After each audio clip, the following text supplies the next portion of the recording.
Assalamualaikum warahmatullahi wabarakatuh.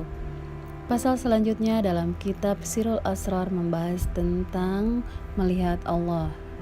Melihat Allah ada dua macam, yaitu melihat jamalullah di akhirat tanpa perantara cermin kalbu dan melihat sifat Allah subhanahu wa ta'ala di dunia dengan perantara cermin kalbu. Allah subhanahu wa ta'ala berfirman, hatinya tidak mendustakan terhadap apa yang dilihatnya. Quran Surat An-Najm. Sebagaimana Rasulullah SAW juga bersabda, seorang mukmin adalah cermin bagi al-mukmin. Kata mukmin yang pertama dalam hadis ini adalah kalbu hamba Allah yang mukmin, sedangkan al-mukmin yang kedua adalah zat Allah yang maha menjaga keamanan. Allah Subhanahu wa ta'ala berfirman, yang maha sejahtera yang menjaga keamanan, pemelihara keselamatan. Quran Surat Al-Hasyr. Maka siapa yang melihat sifat-sifat Allah di dunia, dia akan melihat zat Allah di akhirat tanpa dapat dijelaskan keadaannya. Semua pengakuan yang keluar dari para wali-wali Allah tentang melihat Allah adalah dalam konteks seperti ini.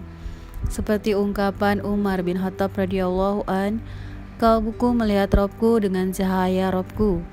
Sayyidina Ali bin Abi Thalib radhiyallahu an juga berkata, aku tidak menyembah Tuhan yang tidak aku lihat dengan kalbuku.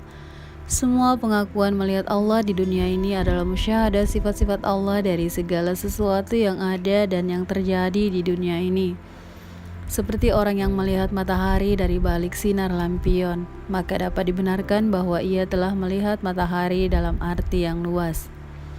Terkait dengan sifatnya, Allah Subhanahu wa ta'ala telah memberikan perumpamaan dalam firman-Nya. Perumpamaan cahaya Allah adalah seperti lubang yang tidak tembus yang di dalamnya ada pelita besar. Pelita itu di dalam tabung kaca dan tabung kaca itu bagaikan bintang yang berkilauan yang dinyalakan dari pohon yang diberkahi, yaitu pohon zaitun yang tidak tumbuh di timur dan tidak pula di barat. Quran Surat An-Nur. Para sufi berpendapat bahwa yang dimaksud dengan mishka adalah kalbu orang mukmin dan yang dimaksud dengan pelita adalah sir al-fuad, yaitu ruh sultani.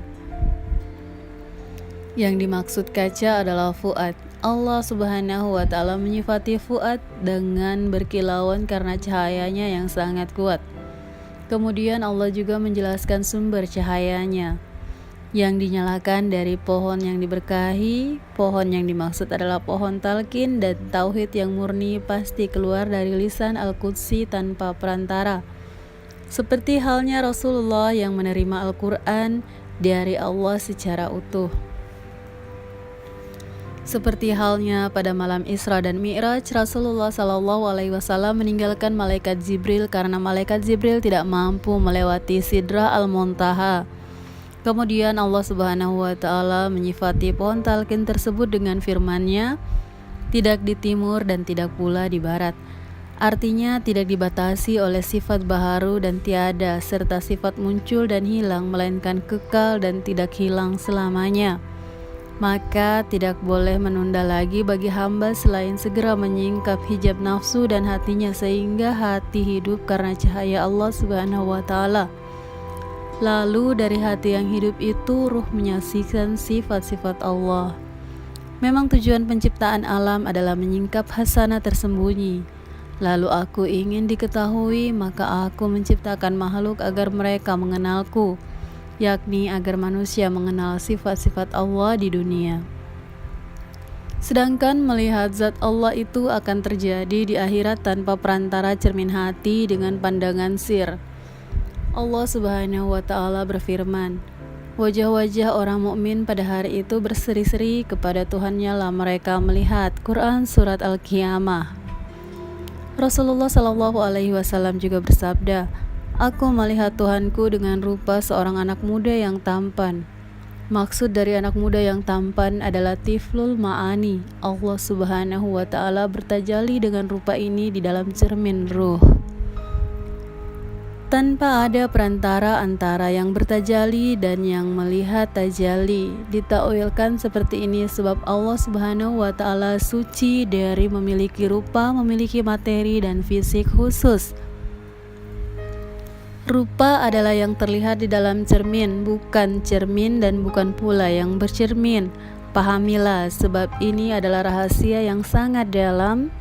Cara melihat seperti ini terjadi di alam sifat, bukan di alam zat. Sebab di alam zat semua perantara musnah dan tiada. Yang ada hanya Allah Subhanahu wa Ta'ala. Sebagaimana Rasulullah Shallallahu Alaihi Wasallam bersabda, "Aku mengenal Robku dengan Robku, yakni dengan cahaya Robku. Adapun manusia sejati adalah mahramnya cahaya Allah." Sebagaimana Allah Subhanahu wa Ta'ala berfirman dalam hadis qudsi, "Manusia adalah sirku dan aku adalah sir manusia."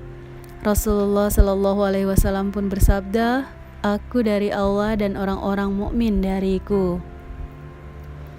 Allah Subhanahu wa Ta'ala juga berfirman dalam hadis qudsi, "Aku ciptakan Muhammad dari wajahku." Adapun yang dimaksud dengan wajah Allah adalah zat suci yang bertajalli dalam sifat Rahman dan Rahim. Allah Subhanahu wa Ta'ala berkata kepada Rasul-Nya, "Sesungguhnya aku mengutus engkau sebagai rahmat bagi seluruh alam." Quran Surat Al-Anbiya. Allah Subhanahu wa Ta'ala juga berfirman, "Telah datang kepada kamu sekalian cahaya, yakni Nabi Muhammad, dan kitab yang menjelaskan, yakni Al-Quran." Quran Surat Al-Maidah. Dalam hadis qudsi Allah Subhanahu wa Ta'ala berfirman, "Jika bukan karenamu Muhammad, maka aku tidak akan menciptakan alam semesta ini."